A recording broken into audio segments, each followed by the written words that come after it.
Ang mundo ng cryptocurrency ay laging puno ng mga oportunidad at isa sa mga inaabangan ngayon ay ang Magic Eden airdrop. Ang Magic Eden ay isang kilalang NFT marketplace at decentralized exchange or DEX na nakabase po sa Bitcoin. Sa kanilang bagong Me Token Generation event at airdrop, maraming crypto traders at investors ang nagiging interesado lalo na dito sa Pilipinas. Ngunit ano nga ba ang dapat nating malaman tungkol dito? At paano po ito makakaapekto sa atin bilang mga Pinoy crypto enthusiast? Kaya ayan po ang siyang ating pag-uusapan sa video na ito. Pero bago po tayo magpatuloy, ay nais ko lamang po munang bigyang linaw ang aking disclaimer kung saan ang nilalaman po ng video na ito ay hindi po ito isang financial advice. For education and information purposes lamang po ang layunin nito. Ayan, ano nga ba ang Magic Eden airdrop? Ang Magic Eden airdrop ay isang libreng pamamahagi o ipamimigay nila pamimigay ng kanilang bagong Me tokens sa mga kasalukuyang users ng platform. Ayon po sa kanilang opisyal na announcement, ilalabas nila ang 12.5% ng kabuuang 1 billion supply ng Me tokens o katumbas po yan ng 125 million na Me tokens.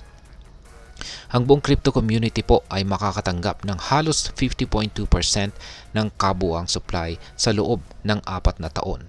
Kabilang na po rito ang 37.7% para sa community at ecosystem development. Kaya, ayan, ang mga detalye sa token allocation nito. Ayan, ang initial airdrop po ay 12.5% o katumbas po yan ng 125 million na Me token. Ang community at saka ecosystem naman po nito ay mapupunta po ang 37.7% o 377 million na Me tokens. Para sa mga contributors ay 26.2% or 262 million na Me tokens. At para po sa strategic participants ay 23.6% or 236 million na Me tokens. Ang token distribution ay gagamit po ng Magic Eden mobile DApp na magpapadali sa proseso ng pagtanggap ng tokens. Ang mga users ng Bitcoin, Solana at Ethereum ay magkakaroon po ng kani-kanilang alokasyon depende sa kanilang eligibility. Isa pang mahalagang detalye ay ang pagkakaroon po ng eligibility checker na ilalabas po bago ang airdrop. Ngayon ay ano naman po ang layunin ng Me token? Ang Me token ay itinuturing po na magiging native token ng Magic Eden platform. Ginagamit ito upang magbigay ng mga insentibo sa mga loyal na users sa pamamagitan po ng bagong reward system. Bukod sa staking at iba pang activities sa ecosystem, ang Me token holders ay magkakaroon din po ng governance rights na nagbibigay sa kanila ng pagkakataong makialam sa direksyon ng platform sa hinaharap.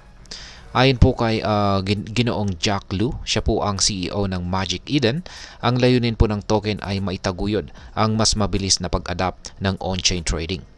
Dagdag pa rito, hindi pa malinaw kung paano mako-convert ang kasalukuyang diamond rewards sa Me tokens.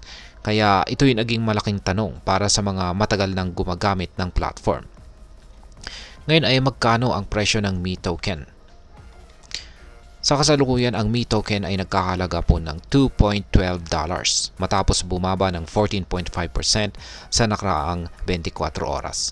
Bagamat nasa pre-listing stage pa lang ito, umaasa ang mga eksperto na posibleng maabot ng Me token ang presyo na $3 hanggang $4 sa mga darating na araw, lalo na't mataas ang demand para sa Magic Eden bilang isang decentralized exchange.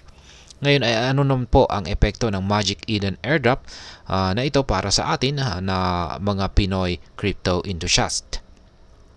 Para sa atin, ang Magic Eden airdrop na ito ay isang magandang oportunidad upang makakuha ng libreng tokens na may potensyal na lumago ang halaga. Ang mga airdrop tulad nito ay nagbibigay daan upang ma-engage ang mga bagong users sa ecosystem habang pinapalakas ang halaga ng token sa market. Gayunpaman, kailangang maging maingat ang mga Pilipino sa pag-manage ng kanilang mga token, lalo na't ang presyo nito ay maaring magbago depende po sa dami ng supply at demand. Ngayon ay ano naman po ang aking masasabi tungkol dito? Ang Magic Eden Airdrop ay isa pong kapanapanabik na kaganapan na maaaring magbigay po ng malaking benepisyo sa crypto community. Para sa mga Pilipino, ito ay isang pagkakataon upang mas mapalawak ang kaalaman at kita sa cryptocurrency. Ngunit mahalaga ang pagiging mapanuri at maingat sa bawat hakbang, lalo na't hindi pa rin sigurado ang magiging direksyon ng presyo ng ME token. Sa kabuuan, ang ganitong uri po ng project ay nagpapakita ng patuloy na innovation sa mundo ng crypto na dapat pong suportahan. Ngunit kailangang samahan ng tamang diskarte at kaalaman. At ayan, hanggang dito na lamang po tayo sa video na ito mga ka-crypto. Sana po ay inyong nagustuhan ang aking paliwanag sa video na ito. Kung inyo po itong nagustuhan, pag-click lamang po ang like button nito. Marami pong salamat sa panonood, ingat po tayo lagi at God bless po sa ating lahat.